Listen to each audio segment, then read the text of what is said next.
Cool. So is everybody able to get Node and NPM downloaded on their machine? Thumbs up if you are. No? Well, I can show you how to do that. So if we just go install Node, just nodejs.org, and then I would just download the macOS installer. Maybe you can do install Node. I think you can also use Homebrew too, but I think I just did the package installer. So we're going to do that, and then also npm.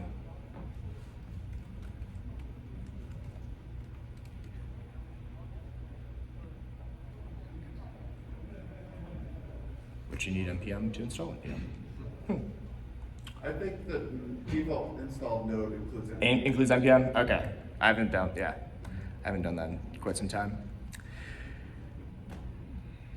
So while folks are still downloading npm and Node, I'm just going to kind of walk through what we're going to do during the workshop. We have an hour and a half, so decent amount of time to get our hands dirty with some code. But even if you're not following along with code, hopefully I'm able to kind of explain what's going on and use the code samples to give you kind of a good idea of what your Bitcoin wallet does behind the scenes to interact with the network and store our money. So the title of the talk is Build Your Own Bitcoin Wallet with BitcoinJS.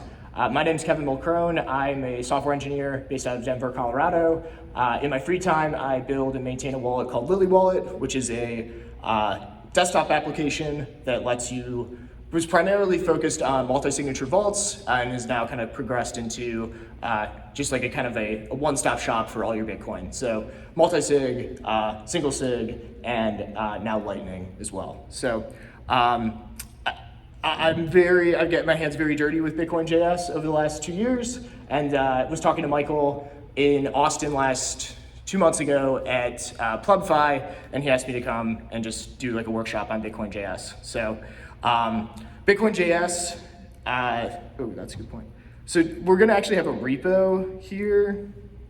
Let me tweet it out real quick.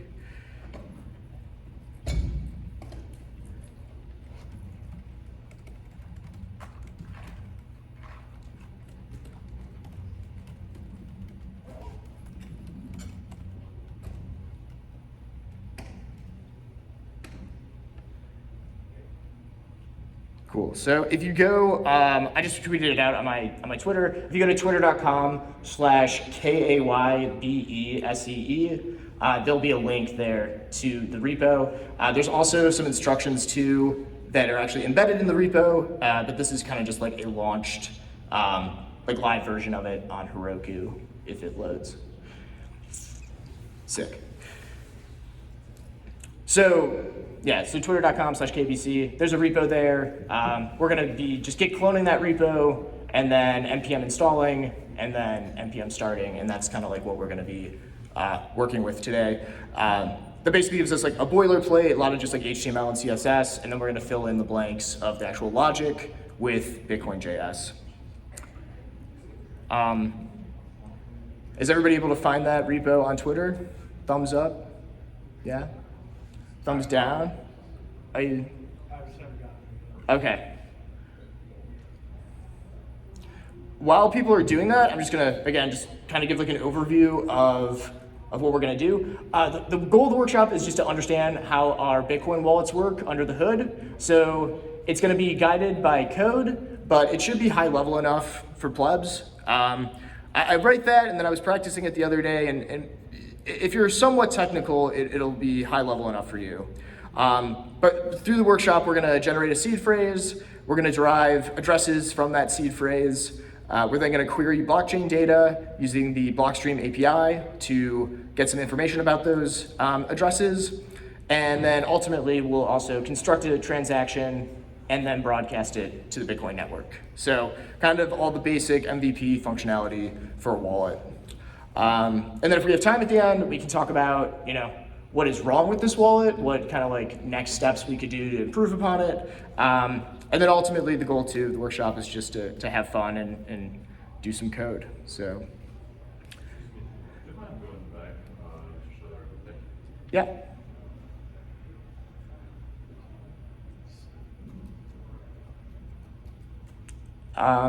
Were folks able to find the repo and npm install, clone it? Oh, I didn't install it. Yeah, just git clone and then npm install.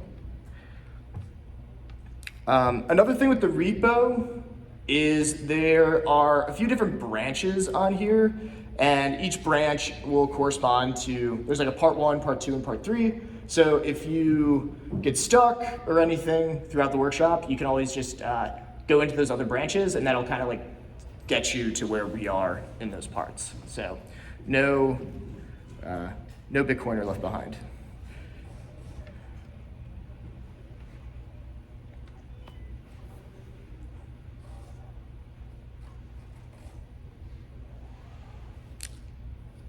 And then just thumbs up if people are able to get that going.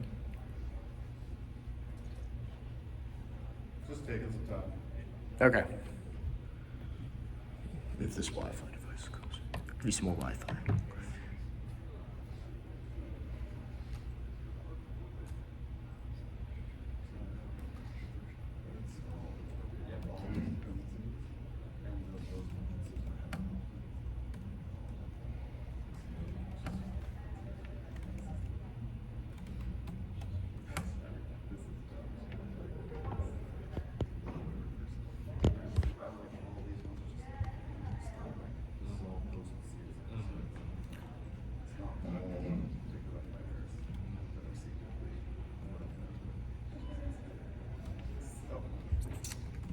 Okay, so I'm on the repo page. We're just gonna go git clone. And yeah, we got some, okay, sweet, good Wi-Fi. And then cd into the TABConf workshop file. This should put us in part 1 branch, and then just do npm install. That'll install all the packages. This is like created from a create React app template. So again, we're not trying to learn React here, we're trying to learn BitcoinJS lib. So a lot of the stuff is just already kind of pre-made for us. And we're just gonna fill in the blanks of BitcoinJS.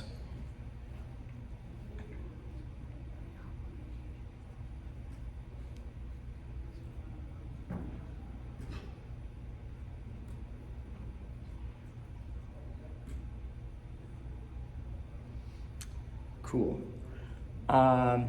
Just again, show of hands, like how far along are people? Are we able to npm install?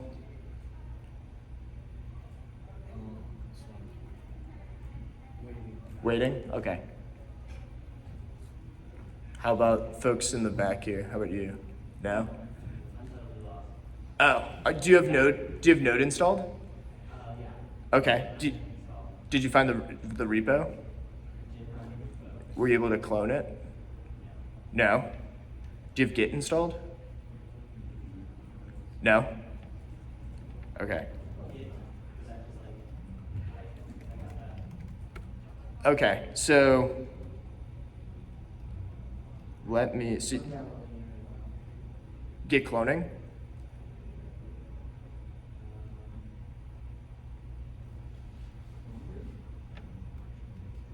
One sec. So do you have Git installed? No, okay.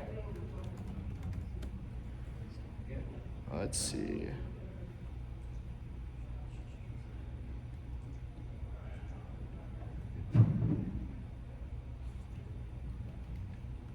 So in your terminal, if you run git -- version, that doesn't, git's not a command.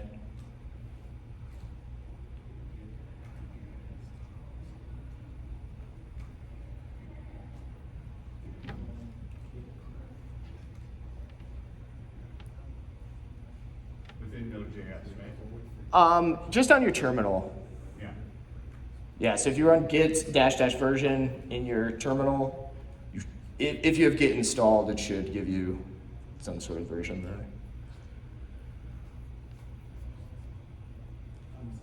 You are? Okay, cool.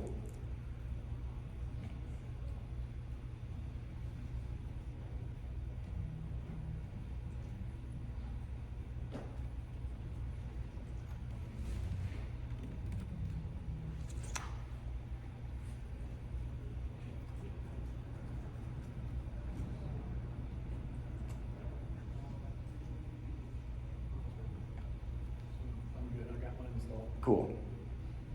Good. All right. While you're downloading Git, I'm just gonna keep going. We can jump in by just like, we can get you set up on part 2. We'll kind of fast forward there. Cool. So we've npm installed. We're gonna then run npm start, and this will just start up our React project. And that should launch in a new browser window. And then I would also too have the instructions open in another window. Just because I was noticing as you're like writing code, if it doesn't compile, then your instructions go away. If this worked, TABConf.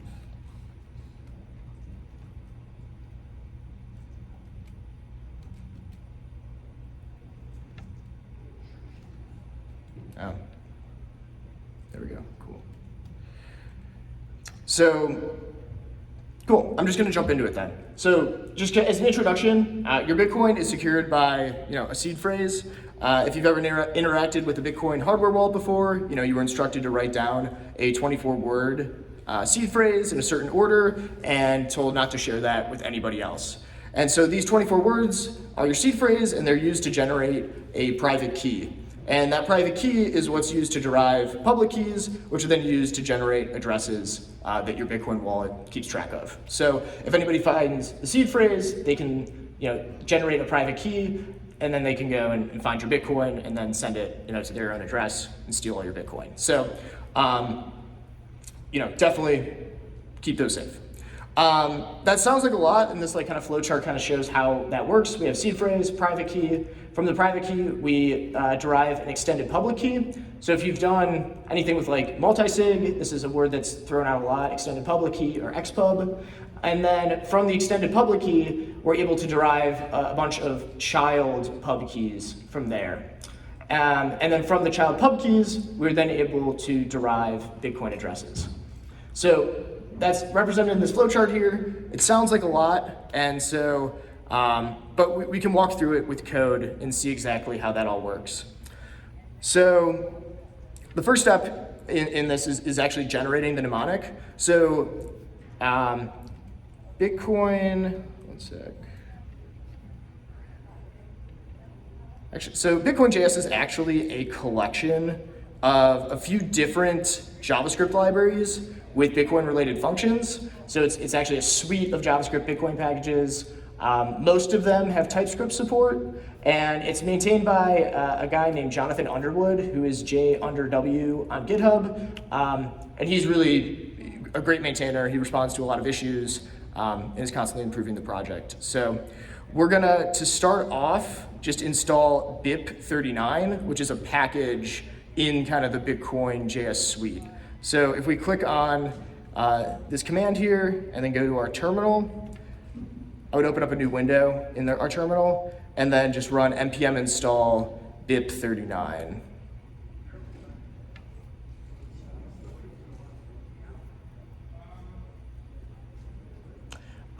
In the project too, in the instructions, I've linked to the actual BIP. This is the BIP dealing with mnemonics. So after we've installed BIP39, we're then going to take our little code snippet here and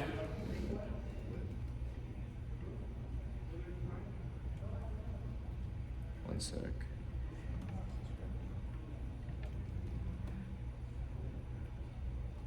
Sorry, so I guess the first step is actually, let's just open the project in our editor. And we have a source file here, and this is very React-y. So we have components, we have pages. The pages are gonna correspond to kind of these pages here in the sidebar. But we shouldn't really need to touch those pages files. The three files that we're really concerned with are gonna be app.tsx here. And then we also have two util files that we're gonna deal with. And the first one is gonna be this BitcoinJS lib.ts. Is everybody still following along? So we have app.tsx and then BitcoinJS lib. Cool. So let's start by generating our mnemonic. So we installed BIP39, and we're gonna take our little code sample here, and we're gonna go into our BitcoinJS lib.ts file, and we should see a function here called getNewMnemonic, and it should have it just throw an error saying that this function is not implemented yet. So let's paste our code from the workshop instructions. So our code is going to be generate mnemonic, and we're getting an error here in our editor, and that's because we haven't imported it. So we're going to import generate mnemonic from BIP39 at the top of our file, and then in this function get new mnemonic, we're going to call generate mnemonic. And generate mnemonic takes one argument. It's going to be a strength argument. This has to do with the entropy in the random number generating. 256 is fine for the sake of our workshop. And then that is going to return a mnemonic string for us. So something like kitchen, worry, holiday, it'll be different every time.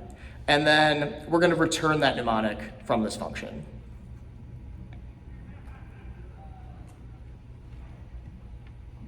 So very two-line function, very simple. So that's in our BitcoinJS lib file. And then we're going to go to our app.tsx, and we're going to import that function into this file. So from source/utils/BitcoinJS lib, we're going to get new mnemonic.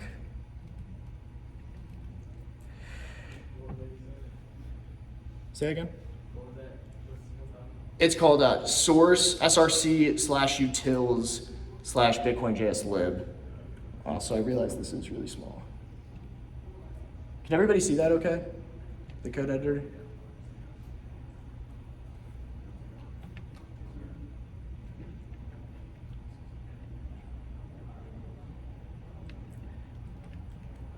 Okay, so we're importing get new mnemonic from source/utils/BitcoinJS lib. And then in our code on line 33, we have another function called getSeed. And this has not been implemented either. So we're going to get rid of this error. And we're going to call const current mnemonic. And then we're just going to call our getNewMnemonic function that we just imported. And then when we're done with that, we're going to call another function called setMnemonic, and then pass in the result of that function there, and then save our file.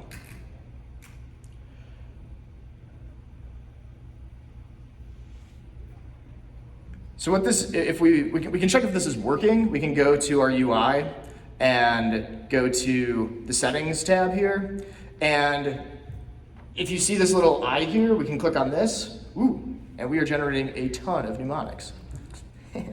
And that is because we have mnemonic here on line 40 that we need to get rid of. This is React code. Basically, every time the mnemonic changes, it'll call this function, and we don't want that. We want to just call it at the beginning of the project. So yeah, so we can go to our settings page, and this will give us our mnemonic. Is everybody able to see that? I can go back to the code too. So basically what this does is every time our page loads, it's going to run our use effect. This is React stuff, but every time the page loads, it's going to call use effect. We're going to get a new mnemonic, and then we're going to set it in like the global app state. And so this is often set up sure. If we reload this page, we're going to get a new mnemonic that are in power. This is fine for now. When we're in part 2, we'll actually save the mnemonic and make it so it doesn't change every time we refresh. But this should give you, every time we reload this page, we run the generate new mnemonic function, and then we set that in our global state. Are people able to get that in their settings page?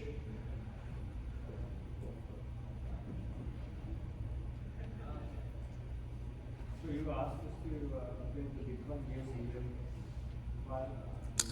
Yeah. So in BitcoinJS lib, there's a file, or there's a function called get new mnemonic. And then, yeah, we're gonna do const mnemonic is equal to generate mnemonic. And this is imported from BIP39.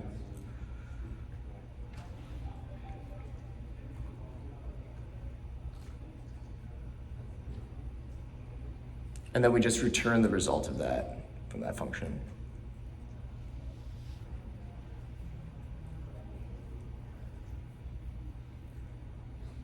It says BIP32 has no exported member generated mnemonic.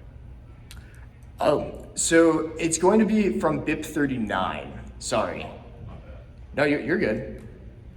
So yeah, there's a BIP32 imported here, but no, we're at BIP39. Thank you. Yeah, no problem.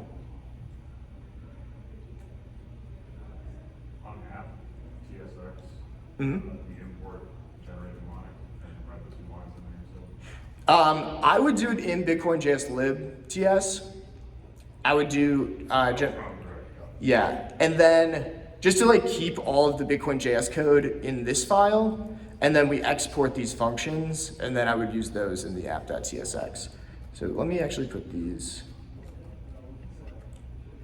side by side.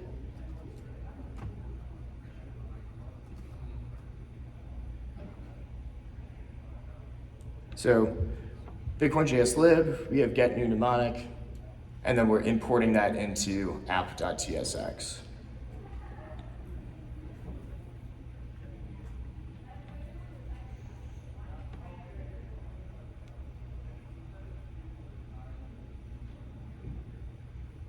Okay. Are folks able to, is anybody able to get it and in the settings page to show up?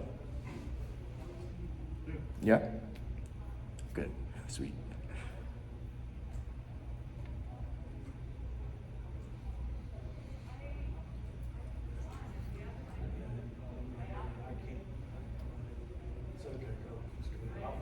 Okay. Okay, cool. So we've got our mnemonic generated. It's displaying in our settings page.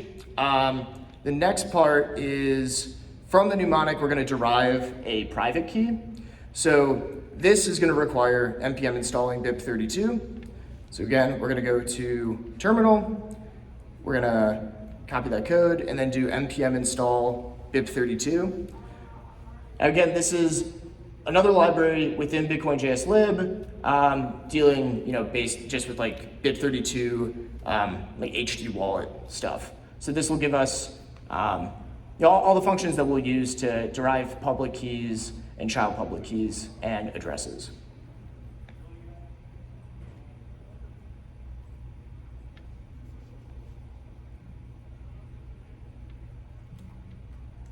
So once our bit is in the TSX, to set the mnemonic, do I have to rerun the again?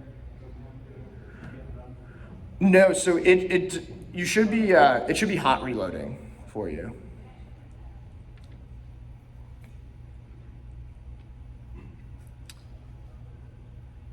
Okay, so we've npm installed BIP32, and then we're gonna copy our code here from this section, deriving a private key, and we're gonna do, very similar thing. We're gonna go into our BitcoinJS lib utilities file. There's a function here called get master private key, and this throws an error. So we're gonna delete the error, and we're gonna paste in the code here. Now, our editor's yelling at us. It says mnemonic to seed, cannot find name mnemonic to seed. We're gonna import mnemonic to seed from BIP32 at the top. So there's a function called mnemonic to seed. Oops, no there's not. This is actually in BIP39. Okay, so in BIP39, mnemonic to seed, we're gonna pull that function off of that package. Our editor's still yelling at us. It says from seed, cannot find name from seed. This is BIP32. So we're gonna pull that off of BIP32. And then our editor's yelling at us again, saying that we cannot find name networks. So from seed is gonna take a second argument, which is actually declaring the network that we're concerned about here. We could use testnet, we could use red test, or we could use Bitcoin mainnet. But we're just going to peel off the network's property from BitcoinJS lib, and then pass in networks.bitcoin. So we can kind of see the way, you know, these three libraries kind of like all interact with each other, and they're all kind of under the BitcoinJS library. But we can use them like for different things. So we don't want to be bundling, you know, BIP32 stuff with BIP39 if we're not concerned with that. So just to go through this function, get master private key, it takes a mnemonic that we just generated. It's going to run the function mnemonic to seed, which will give us our seed, and then we're running from seed, passing in our seed and the Bitcoin network, and that'll give us our private key. And then we're going to return the private key from the function. So if we exported this, if we like console logged it, it would give us, you know, xperv 9s, et cetera, et cetera. So we're going to return this private key from here.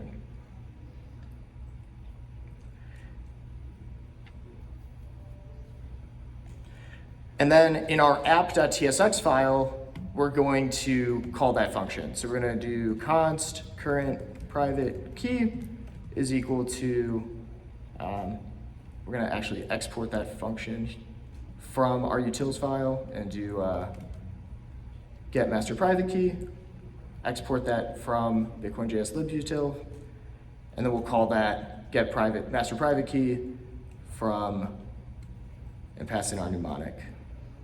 And this will give us our current private key.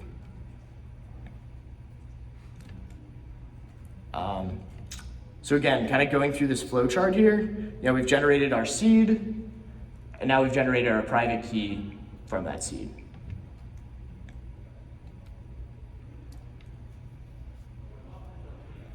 Is everybody?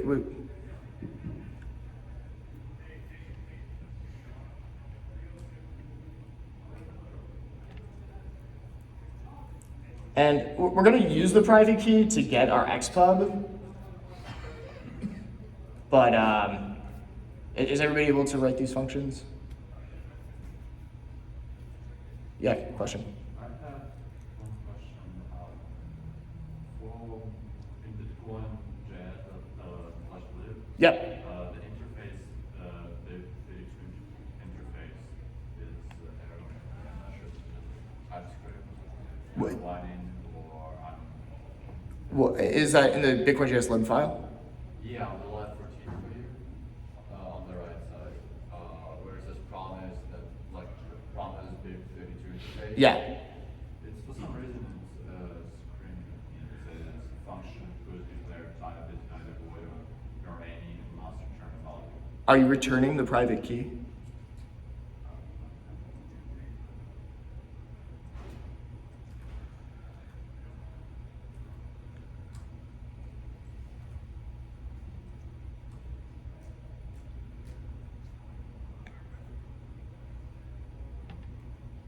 Is that nice? Okay. Cool. Yeah, that's the nice thing about TypeScript is it'll tell us when we're not doing what we're supposed to. Okay, I'm gonna keep going through. So we're returning our current private key from get master key. We're going to let me go back to our instructions. So we're gonna store the private key fingerprint here.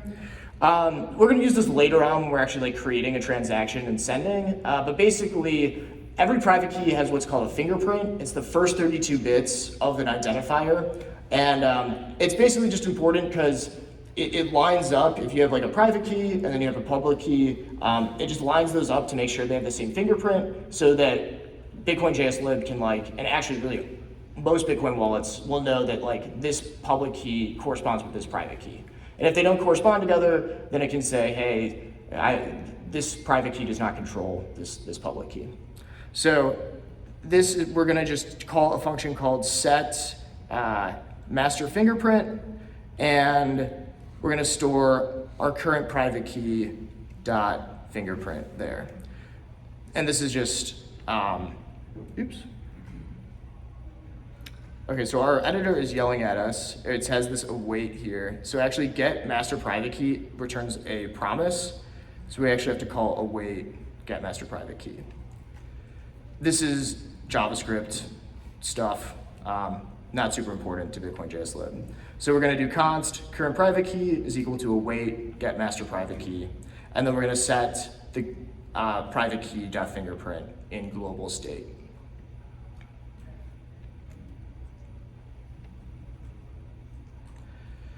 Okay, now we're gonna get our extended public key from our private key. So we are, we've got our seed phrase, we've generated that, we've generated our private key from the seed phrase, and now we're gonna get our extended public key from there. So the extended public key, if anybody finds our extended public key, they can't spend our funds, they need the private key to control that, so now we're kind of gonna be deriving that from the private key.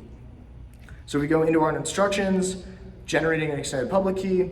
We're gonna copy this code here. And we're gonna go, again, back to our BitcoinJS-lib. And there's a function here called getXpub from private key. So we're gonna delete the error here. Oops. Delete the error here, and we're just gonna paste in that code. And then return XPub. So our editor is yelling at us. It's saying duplicate identifier derivation path. So we actually need to pass the derivation path into the function. So let's cut that, go into our app.js, and we'll just declare that in app.js. And we'll use that later when we call the function. So just to go through what this is doing, this get xpub from private key, it's gonna take in a private key and a derivation path, and then private key is gonna call a function called derive path. It will take in the derivation path that we provided, and then .neutered gives us back the xpub.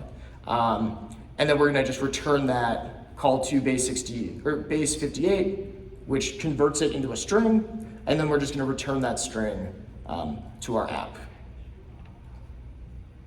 So the base 58, we can think about this as like, there's two functions. There's to base 58 and there's from base 58. And that basically, to base 58 will give you a string, and from base 58 will take in a string and give you this like object that has all these functions that we can then use to like derive paths and stuff. So one way to think about it is like, from base 58 takes a string and then gives that string like superpowers.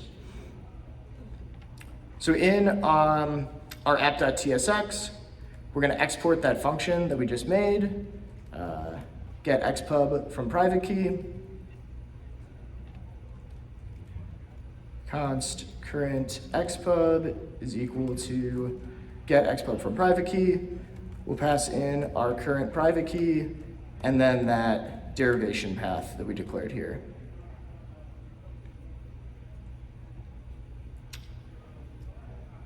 And then current xpub, we will then do set xpub to the current xpub. The other thing I'll say too is like the derivation path. This is for a pay to witness pub key hash. There's certain derivation paths that correspond with certain address types. So this is just the one for pay to witness public key hash. And we can check if this is working. We can go into our settings page again, and we should now see an xpub kind of filled in here in our wallet xpub.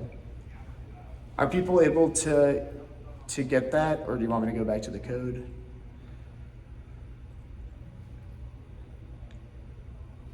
Good. The xpub should be showing like It should be showing, yeah. You will need to call this set xpub. That's like a globally sets it. Yeah. So for the master fingerprint, you get the fingerprint from this private key, but then when you're getting the xpub from the private key, you're passing in the private key, not the fingerprint. No, yes, that's correct. Yeah, so the fingerprint we're just storing for later. We're really not concerned with the fingerprint right now. And in fact, we really don't need the fingerprint at all if we're just doing like a watch-only wallet. We only need the fingerprint when we're sending. And that's to align the private key with that public key. So if they have different fingerprints, we can kind of detect, hey, this is not, this is like somebody else, this private key does not belong to this public key. It's kind of just like a shortcut for the program. Because if it didn't do that, then you would have to go through like all of these different like derivation paths, basically. It would be a pain. So are folks able to get in the settings page, get the XPub to show? Okay, excellent. So this is kind of the end of like part 1 of 1. The last part here is we're going to be doing addresses. So we're going to, this use effect text block, we're done with this. This can stay out as it is. And now we're going to kind of go into addresses. So to go back to our little flow chart here, we've got our seed phrase generated. We've derived a private key from the seed phrase. We've then derived an extended public key from that private key. And now we're going to get into the address generation, which is going to require generating pub keys, and then from the pub keys, doing addresses. So if we go back down to deriving child pub keys, we're going to just take this code and then copy it again into our BitcoinJS lib file. There's a function here called derive child public key, and we're just going to paste that in here.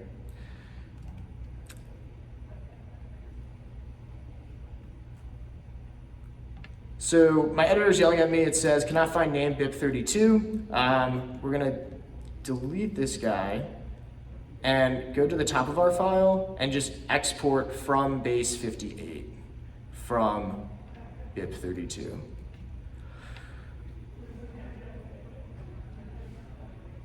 And again, what this is doing is, so derive child public key, it takes an xpub, which is a string, it takes a derivation path, which is also a string. The from base 58 is going to convert that string and give us like this, what's called a node. It's basically just, it's a wrapper around that string. So we can then call functions on it that are related to the string. So we can like derive paths, we can get, like the output script from it, we can get the public key from it. So we're going to generate this node, and then the node is going to call derive path. It will take a derivation path, and then we're going to return the child, which is this BIP32 interface. So then if we go into our app.tsx file, we're going to pluck that off of here. So derive, from our BitcoinJS, derive child public key. And then in this new use effect file, or code block rather, we're going to do a for loop. So for I is equal to 0, we're just going to generate the first 10 and then increment. And then we will call const current child pub key is equal to derive child pub key.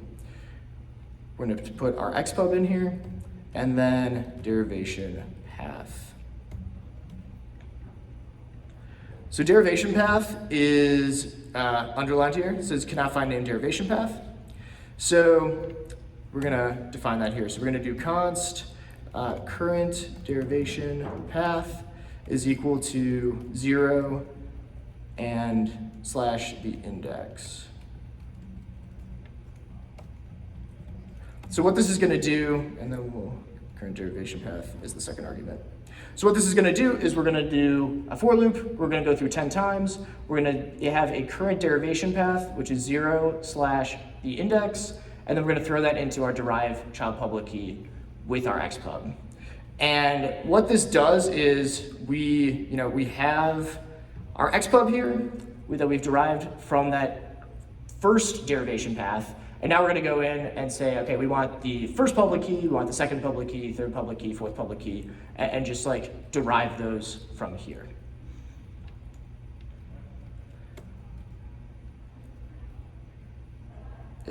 Is everybody able to get that code to compile? What does the current derivation path look like? Yeah, sorry about that. So yeah, the current derivation path is going to be 0 slash the index.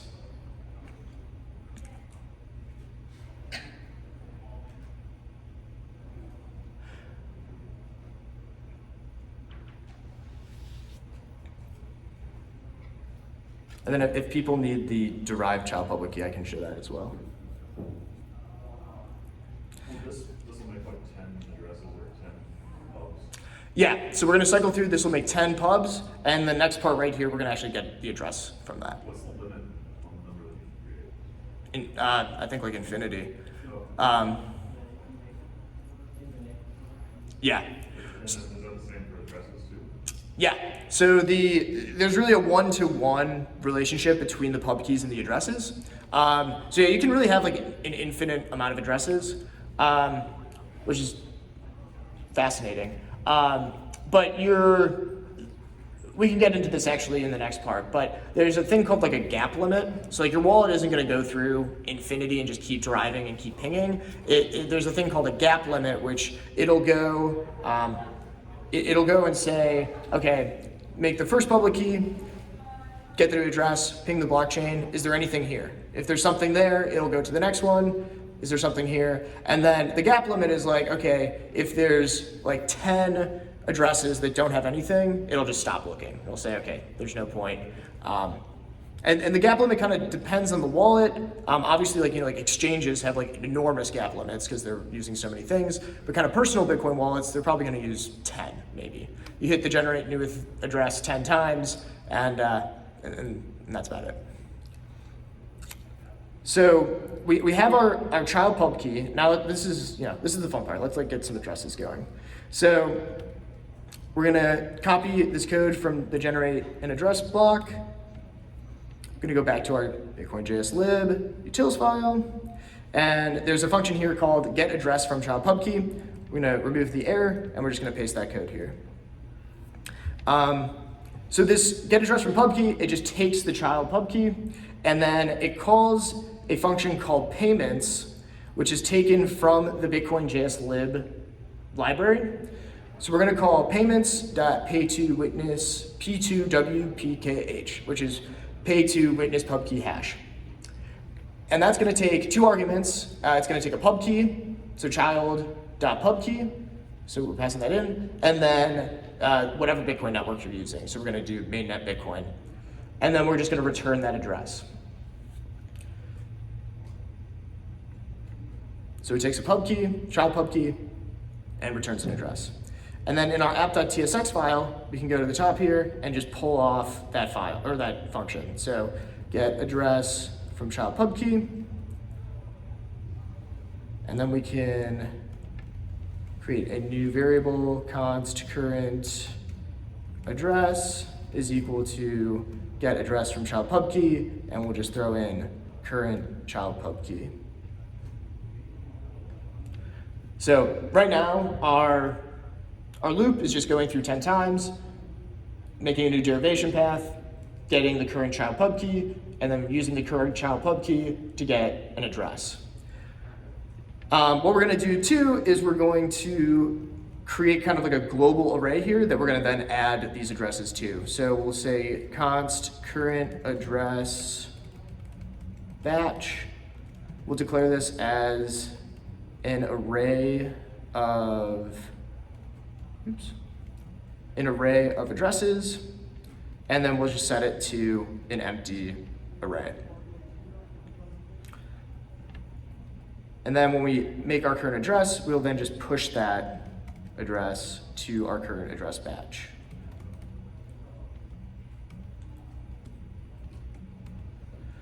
All right, excellent. Now our editor's yelling at us. It's saying we're missing derivation path and master fingerprint.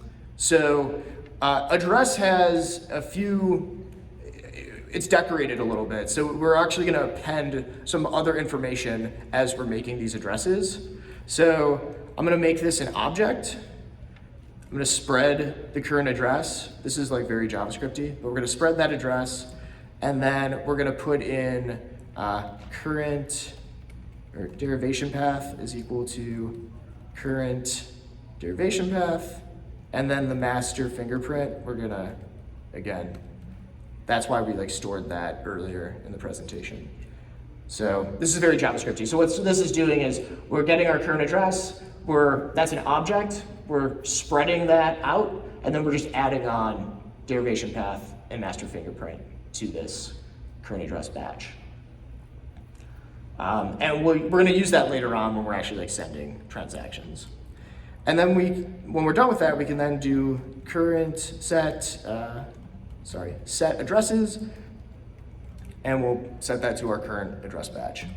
So this is like a very meaty function, but basically what we're doing is we are we're looping through 10 times, incrementing on our current derivation path, deriving the child public key using that derivation path from our xpub, and then we're getting the address from that child pub key, and then we're just making an array of that, and we're setting it in our global app state. How does BitcoinJS know that this derivation path, you're not talking about the whole derivation path, this is just, you're iterating through an xpub, not replacing that 84? Yeah, that is an excellent question. So I was actually going to get that later on in the presentation. So you're right. So the derivation path right now we just have is like 0, 0, 0, 1, 0, 2. So there's kind of two ways we can do this. We could append that to the addresses here. Or later on when we're actually doing the UTXO stuff, we can just append it there. I prefer leaving it here, like the 0, 0, 0, 1, because it's like in relation to the xpub, whereas the UTXO is going to be in relation to the private key at the beginning. But that's a good question. You could append that, kind of master derivation path, put it on there, and then skip a step later on in the workshop. But that's a good point, and that's actually really confusing. Like when I started first getting into this, I was appending it, trying to use M80, M84, and like going through that, and it wouldn't let me send because it didn't line up in that way. That's an excellent question. So if we know that this is working if we go back to our UI and we go to the addresses page, we should see we got some addresses coming through. So this is exciting. In the UI, I actually have it appended, to your question, I have it appended where it has the full derivation path there. But internally in the code, it's just 0, 0, and 0, 1. So this is cool. We got some receive addresses going here, BC1, etc. We can, are people able to get this coming up? Nice, that's awesome. We can do some, interesting things here. We can, if we want to use like a different address format, let's say, so we can go into our get addresses from child pub key, and let's say we want to do like P2 pub key hash. So we can like change this to P2 public key hash since it's all using public keys, and we can go back to our UI, and now we're getting P2 public keys. So you can see instead of starting with BC1, now it starts with just 1. So that's interesting. We could also do like wrapped SegWit, so we can maintain our P2 witness public key hash, but let's then do payments.pay2 script hash. We can set the redeem property equal to the result of pay2 public key hash. Save that. And now we're getting wrapped SegWit addresses. Now the addresses start with a 3 instead of a 1 or BC1. Now I wouldn't do this because this derivation path is not aligned with what a wrapped SegWit address would be. So most wallets wouldn't be able to find that. So you got to be careful there. Like the derivation paths correspond with certain address types, and so to find those coins later, you're going to want to have these like uniformed derivation paths. Very nuanced thing with Bitcoin. Very fascinating to like read those BIPs and figure out this whole derivation path part. So the last thing I'll say here. So let's undo this code. Get back to SegWit. So we're getting these. We have no change addresses, and basically the only difference here is we can go back to our app.tsx, and we can just copy this entire block, and we're just gonna do it over again. We'll just paste it below here, and then instead of current address batch, we can do current change address batch. We can change this from 0 to 1, and then set change addresses to current change address batch. So the only thing we're doing is like literally just incrementing this to 1. This is like code for change addresses. So external addresses use 0, change addresses use 1. And then if we go back to our UI, oops.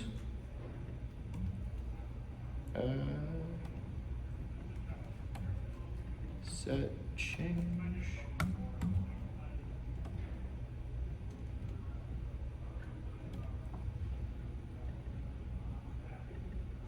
Ooh, live coding. Let's see.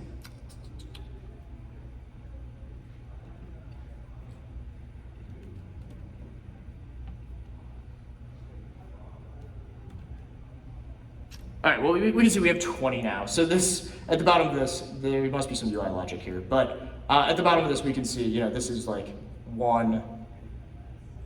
So these are like all change addresses, so. Cool, all right, that's part 1. Give yourselves a pat on the back for that. We got addresses going through. This next part's gonna be a little bit easier. It's just querying blockchain data. I think though, one thing we can do with this workshop is we can do git checkout part 2 and, git stash, and then git checkout part 2. And this will kind of like fast forward us into like the part 2 state. So all that code will be written again, and we kind of like can start at a fresh part. So if we go into our UI again, we're generating so many things. There's a bug here. Remove the mnemonic from line 59 so it doesn't constantly generate mnemonics. Okay, cool. I'm gonna just pause. Do people have questions? I wanna make sure everybody gets on the same page before we start part 2. Yeah. So from one private key or one set of mnemonic words, unlimited. Unlimited. With the caveat Of the gap limit, yeah. So theoretically unlimited. And unlimited in not just, we can manage multiple address formats with the same private key. So instead of, right now we're just generating off of 84, but if we wanted to do wrap SegWit, we could go off of 49, and we can manage, SegWit addresses as well as pay to public key hash or wrap SegWit. We can manage, different wallets with that. We could even, and I do this, is like we can even use that same private key in a single sig setup and then also use it in a multi-sig setup. So I could manage, I could have a cold card, use single sig funds with that private key, and then also use that in my multi-sig setup, which is really cool. So that's what Lily Wallet actually does. This is where you have like your deep storage and multi-sig, and then you just use the same key for your single sig, and maybe you move funds on and off of Lightning or something like that. Those are kind of like your short-term, like cash flow funds, and then you have like deep storage, and then Lightning is like everyday kind of transaction. So really kind of mimicking like a financial system, which is awesome. Just like you can derive infinite other keys, you can derive infinite other keys. Yeah, so you can derive, exactly, from that mnemonic, we can, so it's, again, that's why nobody should ever find that private key. Cool, all right, so I do think, people, if you check out part 2, this will kind of get us up to speed. We can then go into our UI, we can reload this, we can actually see the change addresses are in the right spot now. And this will get us, up to, kind of on the same page again. So we have like a mnemonic, an xpub, and our addresses. Also too, there's this like receive screen. And again, so this is, when we hit like generate new address, all this is doing is it's just incrementing that index and going from, this one to this one to this one to this one. So it kind of gives you a little bit of what the wallet's actually doing behind the scenes. Were people able to check out part 2, the part 2 branch? Yeah, nice. Cool. So we got we got like a half an hour left. So let's see if we can get through part 2. Well, let's actually, question. So we could do part 2, which is querying blockchain data, or we could go into part 3 and actually like create transactions. What do folks want to do? 3? Yeah, 3's more interesting. Yeah, all right, right on. So again, all the instructions are here in the repo, so we can do this on our own, but let's do git checkout part 3. Oh man, git stash. Check out part 3. Okay, cool. Just to like go through, okay, let me think here. So there's a few things here. So in the first part, we were generating a mnemonic every time this page reloaded. Now we're gonna want to actually like have a static mnemonic. In the project, there is a file called .env. This is where you would put environment variables. So I have a mnemonic that I have for the presentation, and I'm gonna put that in here. Now, if like you had your own mnemonic, you could throw it in there. I would not recommend that, but we can set this mnemonic as an environment variable, and that'll make it so it doesn't reload every time. And that works, if you're curious, this is the line of code that does that. So we injected, if there is a React app mnemonic, set that as the mnemonic, and then go from there. If we don't have that, then generate us a new mnemonic. With environment variables, you do have to restart the application. So we'll restart that, that'll use the new mnemonic. To go through like the transactions and the UTXOs part, all we're doing for that is we're installing Axios, which you can use to make requests, and then we're just pinging Blockstream's Explorer. So again, for transactions, we just do another for loop. We go through all the addresses, we ping Blockstream's API, it'll give us the transactions, we set that in global state, we're done. There is some decorating that goes along with that. Basically, labeling inputs and outputs as ours, and labeling them as change. And then for UTXOs, again, we use Axios, we go through all of our addresses, we call the UTXO route, and then that gives us all the UTXOs for our addresses. So very basic, like just sending HTTP queries. Okay, let's see how we are doing here.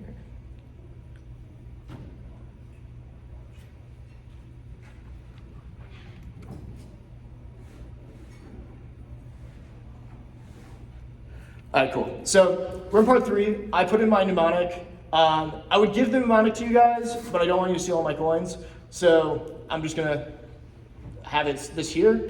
I could give you the XPub, and that would work, but it's really hard to like exchange XPubs over a screen. So maybe I'll just like walk through kind of what we're doing here.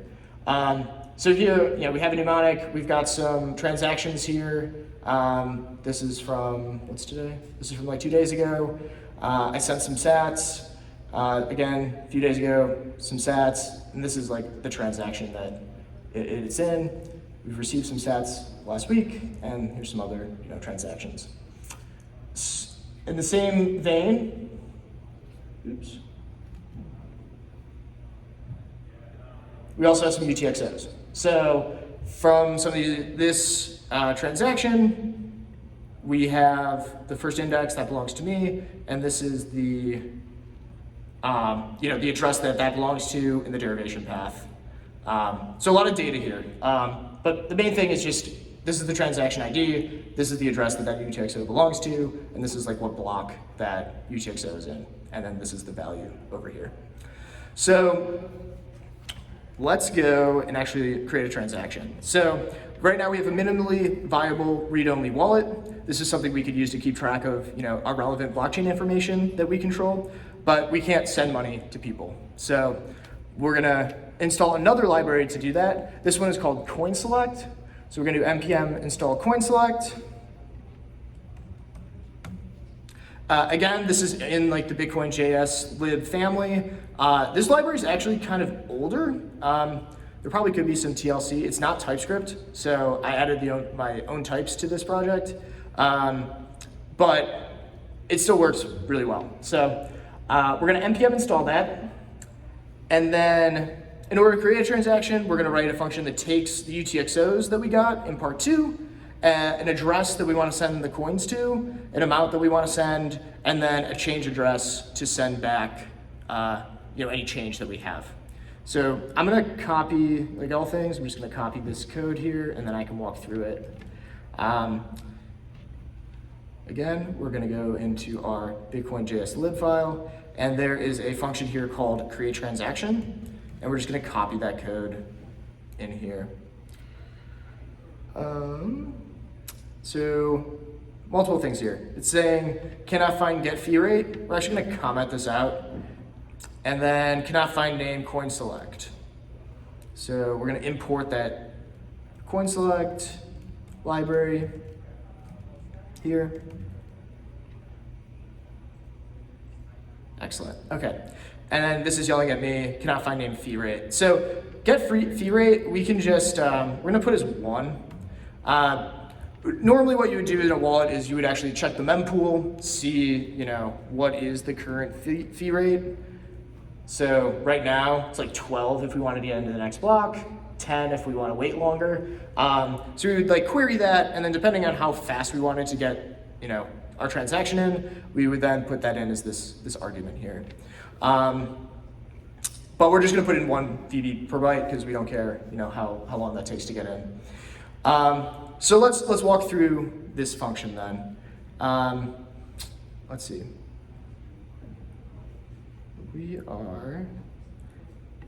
Actually, before we do that, let's actually see where this is used in the UI. So send, nice. So many files open. Okay, so in our send page, we have a function here called create transaction with form values. So in our UI, we have oh no. Sorry, extraneous curly brace. So in our UI, we have, oh no, why is it not compiling? Oh. So when we switched over our branch to part 3, we need to re-npm install. Sorry about that. But in our UI, we're gonna have a form there. It's gonna take, a recipient address, and then it's gonna take an amount to send. That's gonna be handled in the UI, and this is gonna be like that function that it calls. It's gonna call create transaction with form values. And so that'll then, we fill in a receipt and an amount to send. So let's go here, let's import create transaction from source/utils/BitcoinJS lib. And we're gonna call create transaction with these values. So create transaction is going to take UTXOs. Why is this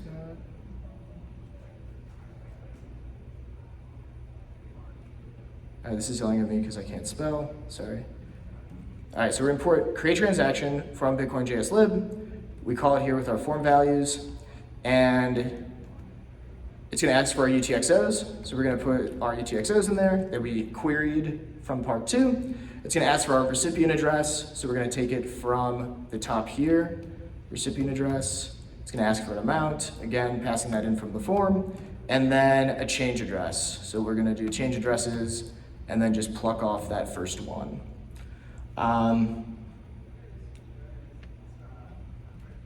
So if we go to our UI, so we have send Bitcoin, we're gonna put an address in here.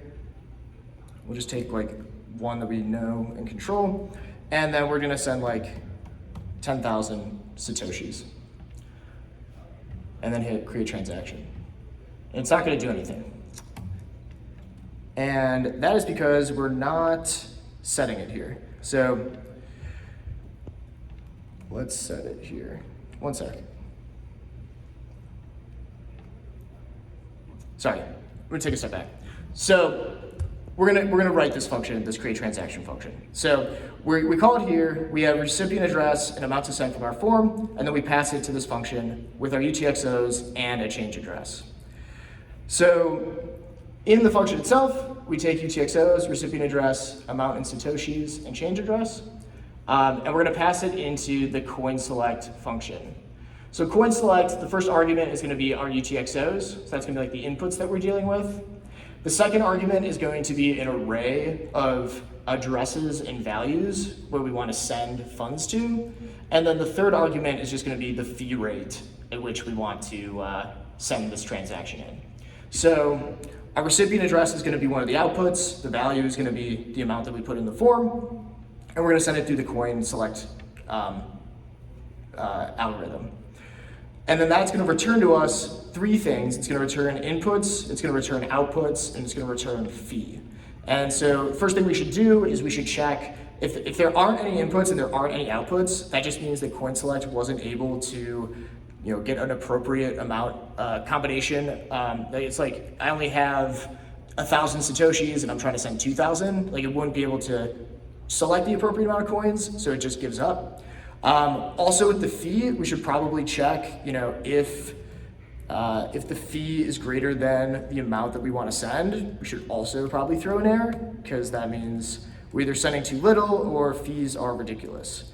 Shouldn't do that.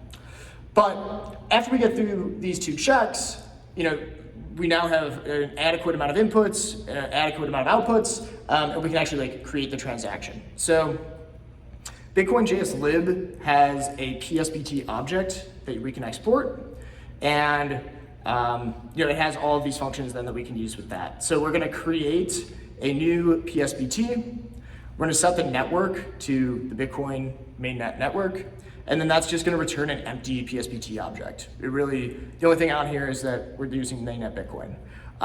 We're going to set a version and a lock time. These are defaults, so we really don't need to do that. Really what we want to do is we just want to add the inputs and we want to add the outputs.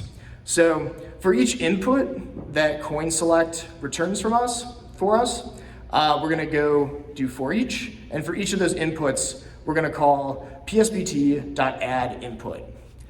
And we're going to, for the hash, we're going to put the input's transaction ID. For the index, we're going to put the V out for the transaction. So that's going to be, if this input was the second or third or first output in the last transaction, we're going to put that there. The sequence is just enables replaced by fee. This could be enabling it or we could disable it. Doesn't really matter. And then we're using segregated witness. So we're going to put this witness UTXO, which is going to be the value of the input and then the output script of the input as well. And then this BIP32 derivation, this is the master fingerprint from our private key, the public key for the address, and then the path, like that master path, like what you were talking about earlier, 84-000. And that again is just, this right here is just to give BitcoinJS a little bit of a hint of where we should look for the private key that corresponds to the public key. Okay, cool. So we're adding all these inputs to the PSBT object, and then for all the outputs, we're gonna do the same thing. So for each output, we're just gonna add it with the address and the value. One thing to note is that CoinSelect doesn't apply an address to the change output. So if the output does not have an address, we're gonna just put our change output as the address. That way, it knows to send the change to us. And then we're gonna return the PSBT. Are people following along? Does that make sense? No? You're shaking your head no. What, I'm just not able to get the CoinSelect. Oh, you can't npm install it? And, It's all good though. what is the error you're getting? Request failed, connection resending. Enter reach. What was it? Out of reach? ENETUN reach. Oh, try doing it again. I think that maybe you're not connected to the internet? Huh. We can troubleshoot it after this.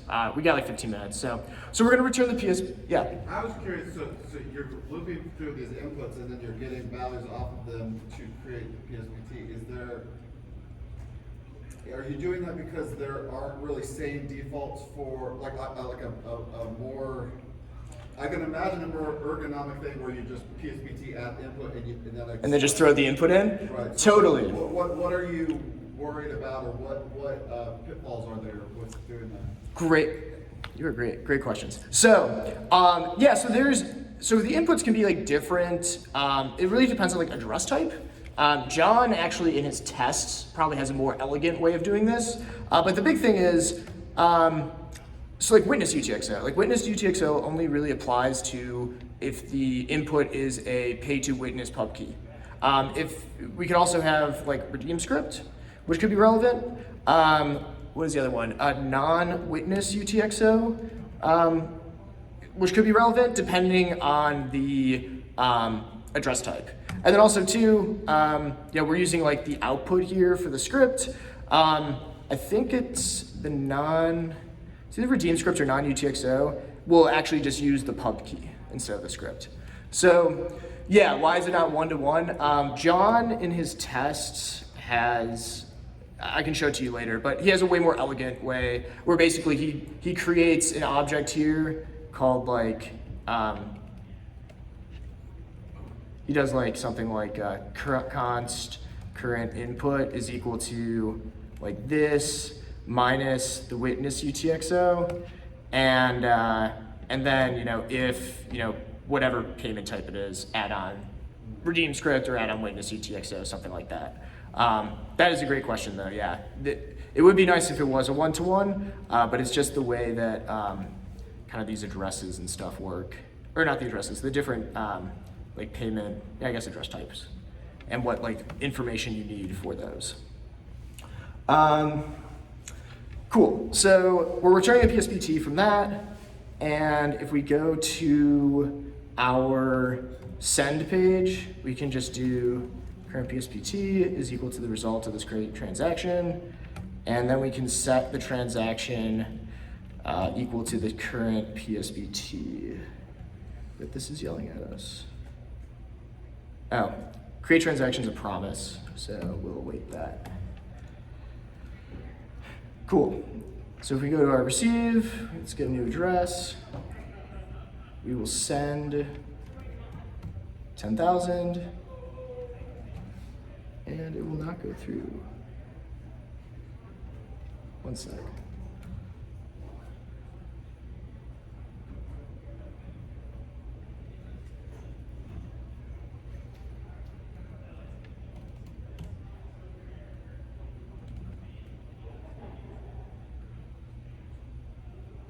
Checksum.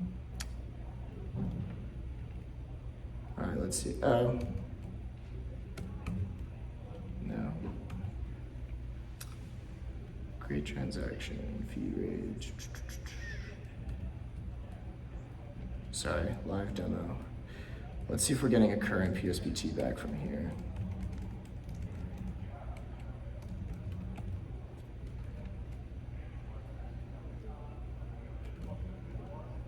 All right, so we are getting a current PSBT back. Oh, gotcha. We also need to step through the UI. So this UI is divided into different steps. We just need to increment the step. Cool. All right, so we've given it our recipient address, the amount that we want to send. These are like our first outputs here.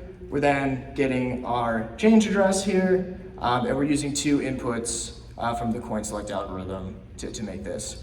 Now, we can see here our transaction is not signed yet, and so we can't get the network fee. So in theory, we could right now, I could like give this PSBT to you, and you could go and you could like add your own inputs to it. So we can't calculate the fee because we really don't know the final state of the inputs and the outputs. So let's now do another function where we sign those inputs and outputs. So signing a transaction. Again, we're gonna go to our BitcoinJS lib utils file. There's a function here called sign transaction, and we're just gonna paste our code in from here. What this is gonna do is, it's gonna take a PSBT. This is gonna take a PSBT and it's gonna take our mnemonic. And so our mnemonic, we're gonna convert into a seed, which is then gonna convert into this root, which is like our private key object. Our mnemonic is a string. This converts it into a seed, and then BIP32 gives it kind of like some superpowers, and then we get like our root object. And then on the PSBT, we're gonna call a function called sign all from HD. This is, HD is hierarchically deterministic, which is like what, basically, we're talking about deriving all those addresses. This like lets us do that. It kind of knows, hey, we derived a bunch of addresses from this private key, so use the data in the PSBT to find that private key to sign this PSBT. That's a mouthful. And then we sign all of our inputs, and then we're gonna finalize all those inputs. So that finalize is what says, we've signed all our inputs, we're done, this PSBT is final, nobody else can add inputs, nobody else can add outputs to it. And then we're gonna return that PSBT. So if you didn't finalize, would this automatically just sign the ones that you can sign, or how does it know which ones are yours if there were multiple things to sign? Yes, so what it'll do is, based on the BIP32 derivation stuff that you put in there, which again is the master fingerprint, the pub key, and the path, it's gonna go through each input, it'll look at that BIP32 derivation, it'll see the path, and then from the private key, it'll go to that path in the private key, make sure that the public key lines up with that public key at that path, and then sign it. And also make sure that the fingerprint's there. So it'll go through, take that object, and make sure that those line up. If it doesn't line up, like let's say you put some inputs in and I put some inputs in, it'll just skip that signing. It'll just, I don't know how to sign, and so I'll just leave it blank. If that were to happen, like we did skip over one and one of them isn't signed, this finalize all inputs would, it would throw an error. It'd say, we can't finalize all the inputs because input one isn't signed. That's a great question. So the other thing too is like we could get rid of this, sign all our inputs, sign all of our inputs, get a PSBT back, and I could like give it to you. You could add some of your inputs to it and put some outputs on it, sign yours, give it to somebody else. That's what a coin join is essentially. So by finalizing it though, it says, I forget exactly what this does. Andrew probably knows, but I think like flip something and it says like, hey, no more signing. And then we're gonna return that PSBT. So in our send again, we've set our transaction, we've gone to step one. Before we go to step one, we can just do, actually before we even set the transaction. So we create the transaction and then let's pull off sign transaction from our BitcoinJS lib, and we'll do sign transaction. This takes a PSBT. We'll pass in our current PSBT and then our mnemonic. So we'll pull the mnemonic from global state and we'll say this is our signed PSBT. And then instead of current PSBT, we'll actually set the signed PSBT here. This is yelling at us, I think, because this is a promise. So we need to await that. So let's go redo that, copy address, go to send, create transaction. Excellent. So now we can see we've got a fee of 347, and we can actually broadcast this. Oh no, we've not implemented the broadcast function.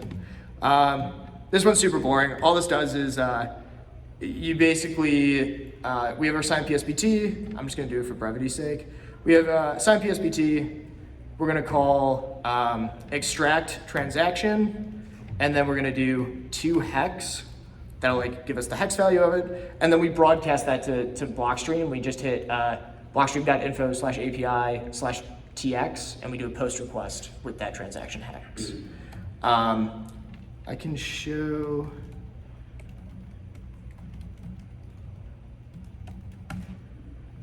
just for brevity's sake, because we only have a few more minutes, I'm just gonna check out the complete branch.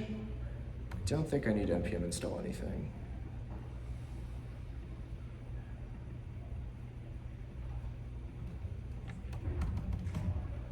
Create transaction, function not implemented, no.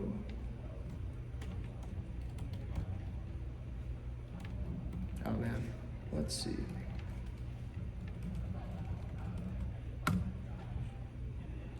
Okay, I think when you check out complete, I don't know if it like hot reloads. So let's see if this will work.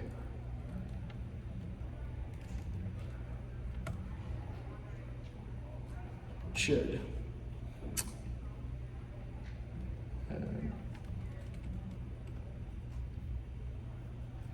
Again, we have this mnemonic bug here, which is super annoying. All right, let's see. All right, we're getting addresses, nice. We're gonna set this mnemonic again.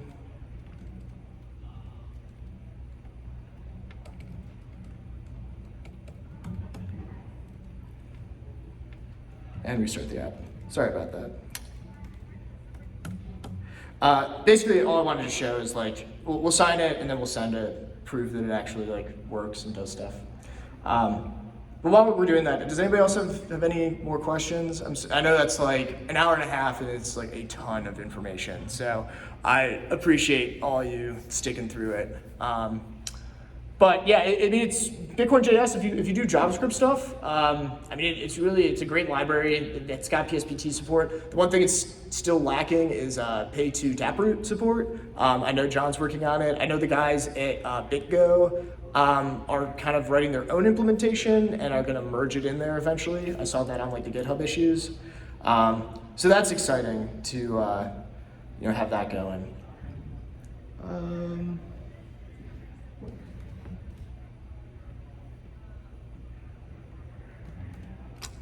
I don't know if this is working out. Would BitcoinJS be good for just like pulling in utility things, or is it mostly for the moving money around part? Like want to convert Bitcoin to Sats or Sats to Bitcoin, like just basic utility functions like that. That's a good question. It could be. I mean, the address derivation stuff is nice. And I mean, you can use it for anything. Yeah, I mean, you could use it for the gap limit question. Like, you could write a script using it that will just go from 0 to 20,000 and just increment and just generate all those addresses and like ping the blockchain. And then if there's a UTXO sitting there, maybe send you an email or like print out that output, and then you could be like, oh, I found some addresses. Or I found some coins here. It's pretty modular, you don't gotta use the whole thing. Yeah. Man, I can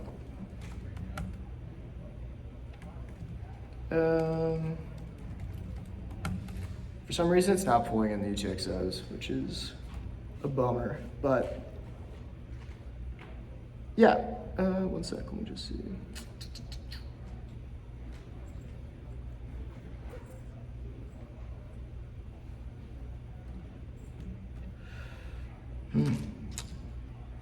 Yeah, no, for some reason it's not pulling in these UTXOs. But yeah, you basically, you extract the transaction, convert to hex, and then broadcast it to Blockstream. So we're out of time though. Does anybody have any more questions? What was PSPT? What does that acronym mean? PSPT is partially signed Bitcoin transaction. It's kind of, Andrew Chow introduced it a few years ago.